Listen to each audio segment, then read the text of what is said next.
चलिए, बहुत बढ़िया दोस्तों, सभी का स्वागत है आज के सेशन में। और अभी हमने जो है एक पोमोडोरो के विषय में सुना कि जो भी महत्वपूर्ण काम है उसको सबसे पहले हमको निपटाना है, और बहुत सारी बातें हमने जो है समय के ऊपर सीखी। और मेरा भी मानना यही है कि समय का अपना एक महत्व है, और जो व्यक्ति समय पे नहीं है निश्चित रूप से एक दिन वो बहुत पीछे समय से हो जाता है। तो साथियों, सबसे पहले जो है परमपिता परमेश्वर को धन्यवाद देते हैं, माता पिता को धन्यवाद देते हैं, और उन तमाम गुरुओं को धन्यवाद देते हैं जिन्होंने बचपन से लेकर आज तक जो है हमको बहुत सारी बातें सिखाने का, बताने का प्रयास किया। और आप लोगों का विशेष रूप से धन्यवाद देते हैं जो सेशन में उपस्थित होते हैं, बहुत सारी चीजों को सीखते हैं और बहुत सारी चीजों को सिखाते हैं। तो सभी को धन्यवाद देते हुए हम लोग आगे की तरफ बढ़ते हैं।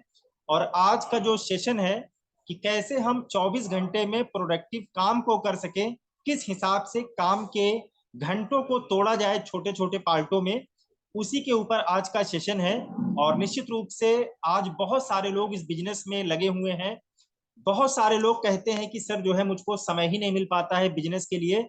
और बहुत सारे लोगों को मैंने ऐसे भी देखा हुआ है कि जो सारा दिन वेस्ट कर देते हैं सिर्फ ये सोचते हुए कि कहाँ जाना है। तो दोस्तों, इसी 24 घंटे में, क्योंकि परम पिता परमेश्वर ने सबको ही 24 घंटे का समय दिया है, किसी के जीवन में 48 घंटे का समय नहीं है। इसी 24 घंटे में बहुत सारे लोगों ने कीर्तिमान स्थापित कर दिए हैं, और इसी 24 घंटे में बहुत सारे लोग खुद टूट गए हैं, बिजनेस से बाहर हो गए हैं। तो चलिए, आज हम लोग समझेंगे कि किस तरीके से हम अपने समय को बांटे, ताकि जो है हम ज्यादा से ज्यादा अचीवमेंट ले सके, कम समय में कैसे जल्दी कामयाबी पा सकते हैं। इसका सिर्फ एक ही कारण है कि किस तरीके से हम अपने समय को सही से बांट के काम को करें। जैसे वेस्टीज में आज हम लोग को बताया जाता है कि 6 लाइनों पर हमको काम करना है। तो साथियों, एक दिन आप छुट्टी का रखिए, Monday, Tuesday, Wednesday, Thursday, Friday, Saturday, 6 दिन का समय होता है। तो एक टीम में एक दिन का समय देने का प्रयास कीजिए। किसी के साथ इससे तकलीफ नहीं होगी, कभी मनमुटाव नहीं होगा। तो इस तरीके से हमको जो है काम को अपनी टीम में रखना है, आगे बढ़ाना है। तो समय को बांटना बहुत जरूरी है, छोटे छोटे टारगेट में बांटना बहुत जरूरी है। तो इसी के ऊपर ये सेशन है। तो चलिए, स्क्रीन में शेयर कर देता हूं। तो स्लाइड के माध्यम से कुछ जानकारी मैं शेयर करता हूं, आपको बखूबी समझ में आएगी कि किस तरीके से जो है हमको काम को करना है आगे की तरफ। तो चलिए, स्क्रीन आप सभी के सामने आ भी गई होगी कि सबसे पहले एक यहाँ फॉर्मूला लिखा हुआ है, 8+8+8 फॉर्मूला।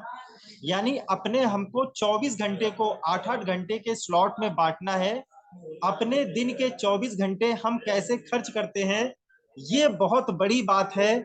और इसी काबिलियत को समझना यहाँ बहुत जरूरी है, क्योंकि हम इस बिजनेस में शुरुआत में आते हैं, कम लोग हमारे पास होते हैं।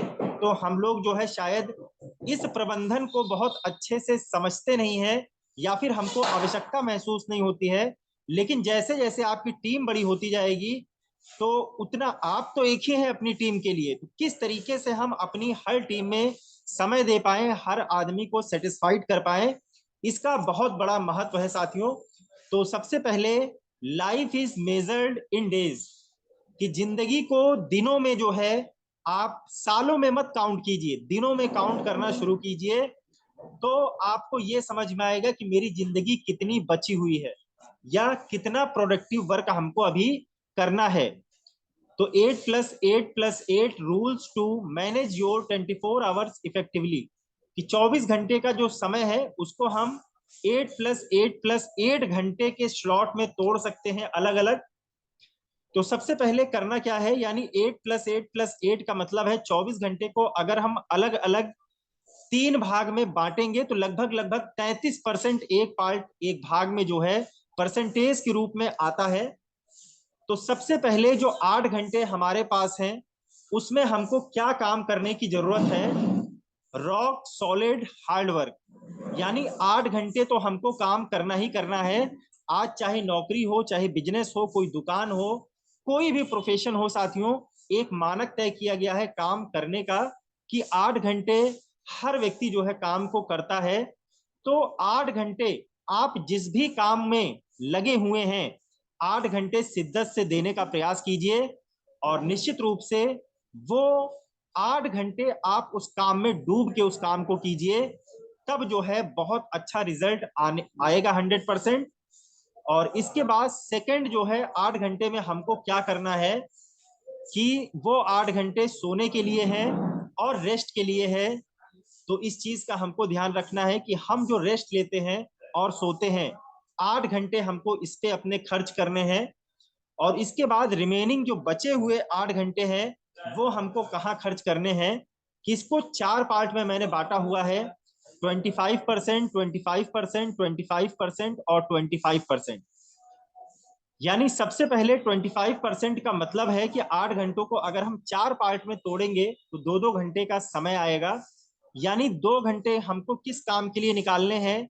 एक्सरसाइज के लिए निकालने हैं, वर्कआउट करने के लिए हम निकाल सकते हैं, या फिर स्पोर्ट्स वगैरह है, बहुत सारे लोग खेल खेलते हैं।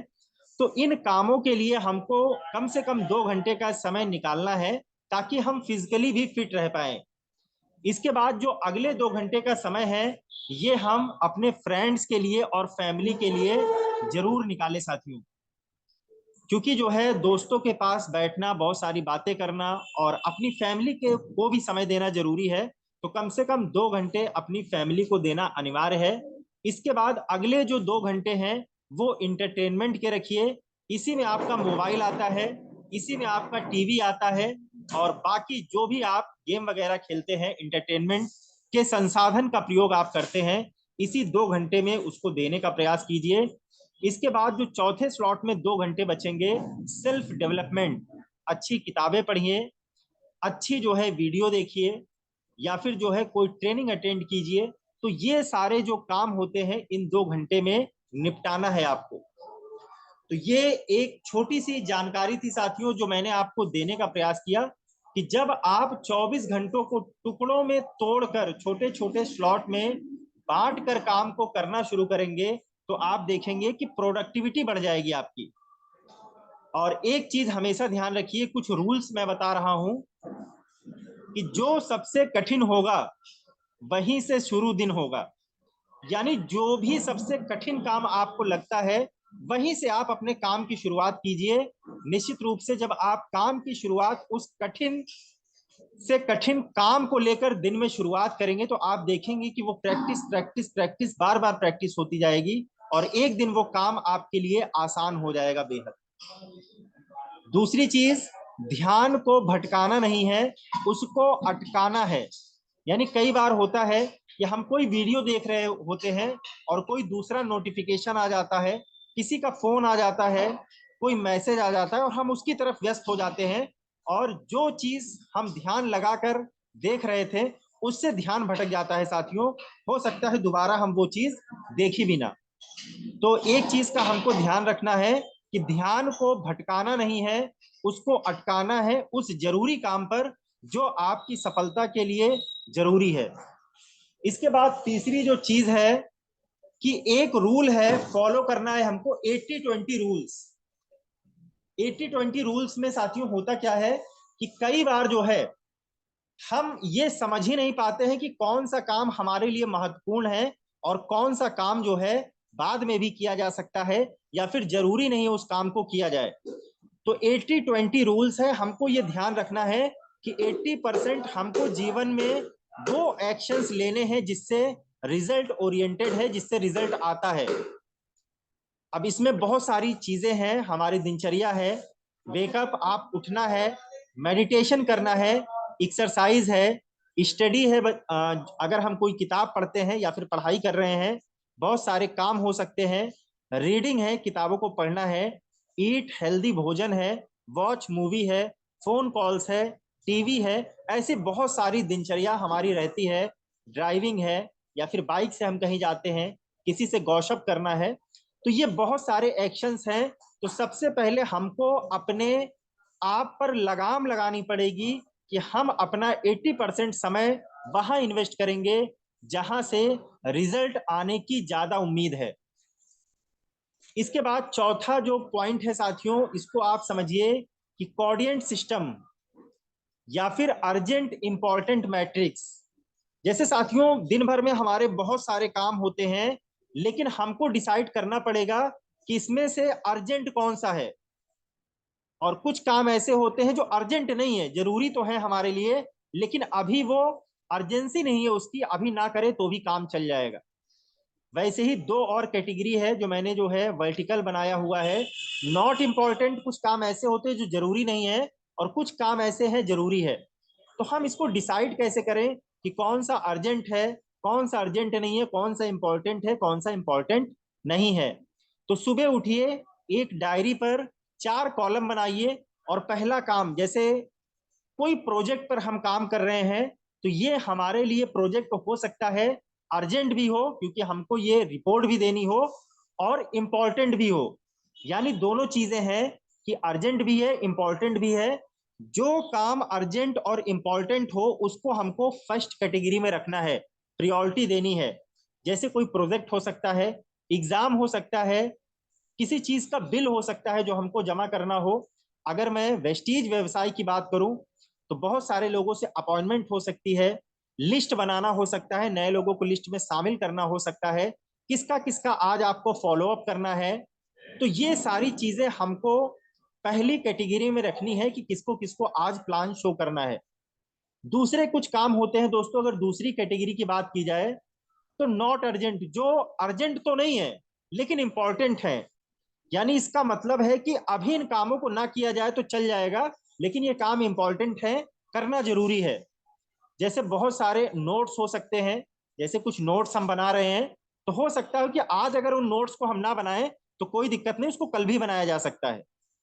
ये इंपॉर्टेंट तो है लेकिन अर्जेंट नहीं है। दूसरी चीज, वीडियो अगर हम कोई देख रहे हैं, तो हो सकता है कई बार कि ये वीडियो हम सीएनटी देखते हैं, वीएलसी देखते हैं, या फिर बहुत सारी नॉलेज वाली वीडियो देखते हैं, नॉलेज जहां से कलेक्ट करते हैं, ये इंपॉर्टेंट तो है, लेकिन हो सकता हो कि अभी अर्जेंट नहीं है, अगर हम इसको बाद में भी देख सकते हैं। एक्सरसाइज है कि कोई भी हम एक्सरसाइज कर रहे हैं, तो हो सकता है कि ये जो है इंपॉर्टेंट तो है, करना जरूरी है, लेकिन अभी अर्जेंट नहीं है इस काम को करना, इस एक्सरसाइज को हम बाद में भी डन कर सकते हैं। तीसरी जो कैटेगरी है, इसमें होता है कि अर्जेंट है लेकिन इंपॉर्टेंट नहीं है। यानी पहली चीज, जैसे कुछ ईमेल्स हमारे आते हैं, मोबाइल पे नोटिफिकेशंस आते हैं, बहुत सारे ईमेल्स ऐसे होते हैं जो काम के होते हैं, अर्जेंट है, उसको देखना हमारी प्राथमिकता है, लेकिन इंपॉर्टेंट नहीं है, अभी उस ईमेल का कोई काम हमको नहीं है, तो हम उसको जो है देख सकते हैं, लेकिन उस पर ज्यादा ध्यान ना दे। फोन कॉल से बहुत सारी कॉल्स हमको ऐसी आती हैं कि जो फोन लेना अच्छी बात है, उठाना अच्छी बात है, लेकिन इंपॉर्टेंट नहीं है उस व्यक्ति से अभी बात करना। वैसे ही मीटिंग्स बहुत सारी हमारी होती है, बहुत सारी मीटिंग्स को हम कंडक्ट करते हैं, तो कुछ ऐसी प्राथमिकताएं हो सकती हैं कि अर्जेंट तो है, बहुत सारे लोगों को हम समय दिए रहते हैं, तो कई कई बार ये अर्जेंट तो है, लेकिन इस समय कोई ऐसी बात आ जाती है कि इंपॉर्टेंट नहीं है, वो व्यक्ति इतना इंपॉर्टेंट नहीं, हम उससे बात में भी मिल सकते हैं। और चौथी कैटेगरी है phone calls, not urgent, not important, यानी अर्जेंट भी नहीं है और इंपॉर्टेंट भी नहीं है, ऐसे लोगों को हमको हटा देना है, इन कामों को नेग्लेक्ट कर देना है, इनको करना ही नहीं है। या फिर जब भी हमको समय मिले इन 3 कैटेगरी के बाद, तब हमको इसके ऊपर ध्यान देना है। जैसे बहुत बार हम मूवी देखते हैं, कोई मूवी हमने आधी देखी और बीच में कुछ इंपॉर्टेंट काम आ गया तो मूवी को बंद कर देते हैं, तो इसको फिर साइड कर दीजिए कि जब समय मिलेगा तब देखा जाएगा। वैसे बहुत बार हम गेम खेलते रहते हैं, तो इन पॉइंट्स का साथियों ध्यान रखना जरूरी है कि क्या चीज हमारे जीवन में अर्जेंट है, कौन सा इंपॉर्टेंट है, कौन सा अर्जेंट नहीं है और इंपॉर्टेंट नहीं है। तो साथियों, क्योंकि ये चीज समझना बहुत जरूरी है, अगर आप इस मैट्रिक्स को बनाते हैं तो आपकी प्रोडक्टिविटी बढ़ जाएगी, और आपका जो समय फालतू चीजों में जाया हो रहा है वो बच जाएगा। जैसे कभी आपने ये नहीं सुना होगा कि जो भी पड़ोसी है मेरा, उसके घर में सूरज ज्यादा रोशनी देता है, मुझे नहीं देता है। जो हवा चलती है, प्रकृति उसको ज्यादा हवा देती है, मुझको कम देती है। जो पानी बरसता है, उसके घर में ज्यादा बरसता है, मेरे घर में कम बरसता है। ऐसा नहीं है, परमात्मा ने सबको, जो यूनिवर्स है, सबने सबके लिए बराबर मात्रा में ही चीजें रखी हुई हैं। ये हमारा सोचने का और काम करने का ढंग होता है साथियों, कि कोई व्यक्ति सफल हो जाता है, आगे निकल जाता है, और कोई व्यक्ति जो है अपने समय को इंपॉर्टेंट चीजों में इन्वेस्ट नहीं कर पाता है और वो समय से पीछे हो जाता है। तो पांचवा पॉइंट है 7 मिनट ब्रेक। यानी ये एक सर्वे है साथियों कि कोई काम हम लगातार करते हैं तो हमारे दिमाग में स्ट्रेस आता है, हमको थकान होती है, शरीर थकता है, तो कम से कम 15 मिनट 17 मिनट का रेस्ट लेने का प्रयास कीजिए। सोना नहीं है, कई कई लोग दिन में रेस्ट लेने के बहाने सो जाते हैं और 3 घंटे बाद उठते हैं। ये काम नहीं करना है। जैसे हमने भोजन लिया या फिर बहुत देर से कोई काम कर रहे हैं तो 15 मिनट की झपकी ली जा सकती है बैठे बैठे। लेट जाएंगे तो सो जाएंगे। तो रिलैक्सेशन हम कर सकते हैं, छोटा सा ब्रेक ले सकते हैं। 3 4 प्लान हमने लगातार दिखाया, तो थोड़ा सा ब्रेक लीजिए साथियों। इससे आपके दिमाग रिफ्रेश हो जाएगा। नए व्यक्ति के सामने आप झल्लाएंगे नहीं, क्वेश्चन आने पर आप जो है झल्लाएंगे नहीं, गुस्सा नहीं करेंगे। लेकिन अगर स्ट्रेस बार बार रहेगा, बहुत दूर आप गाड़ी चलाकर गए हैं और किसी को प्लान देना है, तो 15 मिनट रिलैक्स हो जाइए पहले, और उसके बाद टाइम आउट ब्रेक दीजिए छोटे छोटे, जिससे काम को हम और इफेक्टिव तरीके से और शानदार तरीके से कर सके। इसके बाद अगला जो चीज है साथियों, 6 पॉइंट है, reduce the scope, do not skip the task. यानी do less but at least do. यानी कई बार होता क्या है कि हम कहीं पहुंचते हैं या फिर किसी काम को करना इंपॉर्टेंट है, लेकिन हम समय देखते हैं कि यार 15 मिनट का ही समय बचा हुआ है, तो इस काम की आज से शुरुआत ना करें, कल से करें। तो ये दोस्तों आदत डालने का प्रयास ना कीजिए। अगर 15 मिनट बचा हुआ है तो एटलीस्ट कम कम से कम काम की शुरुआत कीजिए। कम होगा, 1 मिनट होगा, 5 मिनट होगा, कोई बात नहीं, शुरुआत तो हो गई ना आज से। जिस दिन आप किसी काम की शुरुआत कर देते हैं, धीरे धीरे वो काम ऑटोमेटिक होना शुरू हो जाता है। तो इससे क्या होगा कि मोर कॉन्फिडेंस, अगर आपने 5 मिनट कर लिया, 10 मिनट कर लिया, तो आपके अंदर ये कॉन्फिडेंस आ जाता है कि यार ठीक है, आज से मैंने शुरुआत कर दिया है, कल प्रॉपर समय पे मैं इसको स्टार्ट करूंगा और फिनिश करूंगा। स्ट्रेस नहीं आता है। तो ये कुछ पॉइंट थे साथियों जो मैंने आपको बताने का और समझाने का प्रयास किया कि हमेशा समय से छेड़छाड़ करने का प्रयास ना कीजिए। आज बहुत सारे लोग जीवन में मुझसे मिलते हैं, अभी भी एक लोग मिले थे, उन्होंने कहा कि सारे काम बेकार हैं, अभी मैं स्टडी कर रहा हूं, सरकारी नौकरी की मैं तैयारी कर रहा हूं, और जो है अभी मैं यही करूंगा। ये सारे काम तो ऐसे हैं कि जब कोई काम नहीं बचता है तब इसको किया जाता है। तो मैंने कहा सर कितने दिन से तैयारी कर रहे हैं? उन्होंने कहा सर करीब जो है 7 8 साल का समय हो गया है। मैंने कहा सर ऐसा ना कीजिए, क्योंकि एक उम्र ऐसी आती है जब व्यक्ति जो है काम करने लायक नहीं रह जाता है, या फिर इस काम को पढ़ाई को कीजिए, क्योंकि किसी भी काम को, मैंने बताया कि किसी काम को साथियों जो है 8 घंटे से ज्यादा हम लोग नहीं कर पाते हैं, ये साइंस कहती है। लगातार अगर बहुत परिश्रमी हम हो जाएंगे तो 10 से 12 घंटे काम कर सकते हैं, लेकिन इसके बाद सीमा है शरीर की। इसके बाद शरीर को अगर ज्यादा आप काम करवाएंगे तो शरीर बीमार पड़ना शुरू हो जाएगा। तो इस तरीके से स्लॉट में बांटना है। मैंने उनसे कहा कि सर इसको पार्ट टाइम में आप शुरू कीजिए, निश्चित रूप से आप तैयारी करते रहिए, लेकिन पार्ट टाइम 1 2 घंटे का समय निकालिए। क्या कोई गारंटी है कि नौकरी लग ही जाएगी? जो काम 7 साल में नहीं हुआ वो अगले 1 2 साल में हो ही जाएगा। तो उन्होंने कहा सर ये बात तो सही है, गारंटी तो नहीं है। मैंने कहा अगर आपकी इच्छा ऐसी है तो कीजिए, मैं आपको मना नहीं कर रहा हूं, लेकिन ये साथियों की सोचिए कि 30 उम्र जो है 30 साल के आसपास की थी, 30 साल से व्यक्ति जो है 7 साल से लगातार तैयारी कर रहा है। तो मैंने समझाया कि सर अगर 7 साल आप शिद्दत से इस बिजनेस में दे देते हैं तो शायद आपके आने वाली पीढ़ियों में किसी को नौकरी करने की जरूरत ना पड़ती। तो समय की ये वैल्यू है। आज मैंने बहुत सारे लोगों को देखा है साथियों कि हम जाते तो वेस्टीज के बिजनेस प्लान देने की उम्मीद से हैं, लेकिन कई बार होता क्या है कि पूरा दिन हम एक ही व्यक्ति के पास निकाल देते हैं, एक व्यक्ति से मिलते हैं, वो कहता है बैठो, वो चाय पिलाता है, कॉफी पिलाता है, आपको घर पे बैठाए रखता है और खुद भी बैठा रहता है। और हम जब लास्ट में घर पहुंचते हैं तो हम बहुत थके हारे रहते हैं और अपने आप से कहते हैं कि आज मैंने जो है 4 घंटे फील्ड में काम किया। ये फील्ड नहीं है साथियों, ये आप मजाक कर रहे हैं अपने साथ, बिजनेस के साथ। फील्ड का काम सिर्फ उतना ही होता है, या वर्क उतना ही माना जाता है जितनी देर आप अपने प्रोस्पेक्ट के सामने बैठकर बिजनेस से संबंधित बातें करते हैं, और किसी को भी 35 मिनट 40 मिनट में पूरा प्लान शेयर किया जा सकता है। तो ये प्रयास कीजिए कि किसी भी व्यक्ति के पास अगर आप बैठते हैं तो 1 घंटे से ज्यादा समय देने का प्रयास ना कीजिए उस व्यक्ति को। अगर 1 घंटे से ज्यादा का समय आप दे रहे हैं तो बिजनेस नहीं हो रहा है, तो कहीं और वो डायरेक्शन चली जाती है और हमको पता भी नहीं चलता है। तो समय को छोटे छोटे स्लॉट में बांट कर काम करने का प्रयास कीजिए, या मैं तो ये कहता हूं कि एक डायरी बनाइए जिसमें सुबह 1 2 3 4 और इस तरीके से 24 घंटे का समय उस पर डाल दीजिए, 24 तक गिनती लिख दीजिए डायरी पर। और जब भी आपका 1 घंटा समय खत्म हो, आप ये लिखिए कि आपने 1 घंटे किया क्या है, 2 से 3 आपने किया क्या है, 4 से 5 आपने किया क्या है, 5 से 6 में आपने किया क्या है। आप एक हफ्ते इस काम को कर लीजिए। किसी से पूछने की जरूरत नहीं है, सर्टिफिकेट लेने की जरूरत नहीं है, आपके सामने ही वो डायरी वो पेपर बता देगा कि आपने कितना प्रोडक्टिव काम किया हुआ है।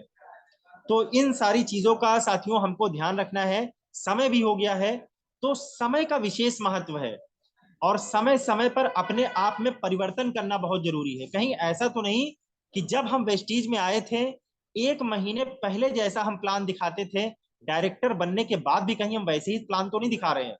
क्या परिवर्तन हुआ उस 6 महीने में, 3 महीने में? क्या पहले जैसे हम फॉलोअप करते थे आज भी वैसे फॉलोअप करते हैं क्या? तो दोस्तों, सबसे पहले तो अगर हम परिवर्तन नहीं करेंगे, अगर हम उन्हीं पुराने तरीकों को अपनाए रहेंगे, तो निश्चित रूप से पुराना पे आउट भी बनता रहेगा, पुरानी पीवी भी बनती रहेगी, कभी आप बहुत सारे लेवल को क्वालिफाइड नहीं कर पाएंगे। तो चीजों को परिवर्तन करना है, बहुत सारी चीजों को हमको सीखना है, एडॉप्ट करना है। परिवर्तन हमको अपने सबसे पहले विवेक में करना है, बुद्धि में करना है, सीखने में करना है, बोलने में करना है, कपड़े पहनने के तरीके में परिवर्तन करना है, अपने हाव भाव में परिवर्तन करना है, अपने लहजे में परिवर्तन करना है, अपने शब्दों में परिवर्तन करना है। तो ये भी हमको ध्यान रखना है, कहीं मैं वही शब्द तो इस्तेमाल नहीं करता हूं जब मैं नया आया था। नए शब्द सीखिए साथियों, लिखिए कि नए नए और आकर्षण वाले शब्द क्या हो सकते हैं, उसको धीरे धीरे आम बोलचाल की भाषा में लाने का प्रयोग कीजिए। अगर हम पढ़े लिखे नहीं हैं फिर भी इंग्लिश के 4 5 वर्ड लिखिए और उसको बोलने का प्रयास कीजिए, क्योंकि साथियों आज बिजनेस में जो दिखता है वही बिकता है, जो आप बोलते हैं वही बिकता है। प्रोडक्ट तो बाद में आदमी लेगा, सबसे पहले हमको अपने आप को इम्प्रूव करने की जरूरत है। आज देखिए वेस्टीज कंपनी ने कितना इंप्रूवमेंट कर दिया, क्या जरूरत थी? वेस्टीज कंपनी तो बहुत अच्छी चल रही थी, 7 8 देशों में चल रही थी, क्या जरूरत थी उसको इम्प्रूव करने की? क्या जरूरत थी लोगों के लिए कोर्स लॉन्च करने की? यानी कंपनी भी ये चाह रही है कि हमारे डिस्ट्रीब्यूटर ज्यादा से ज्यादा सीखें, तो कंपनी ने तो अपना काम कर दिया है। क्या हम उसको सीख पाते हैं कि नहीं सीख पाते हैं, ये हमारे ऊपर डिपेंड करता है। तो चलिए साथियों, समय भी ज्यादा हो गया है, इसी के साथ मैं अपनी वाणी को विराम देता हूं। बहुत सारे साथी हमारे बीच में ऐसे हैं जो इन कामों को करते हैं, मुझसे भी अच्छा करते हैं। तो मैं सभी को धन्यवाद पुनः देता हूं।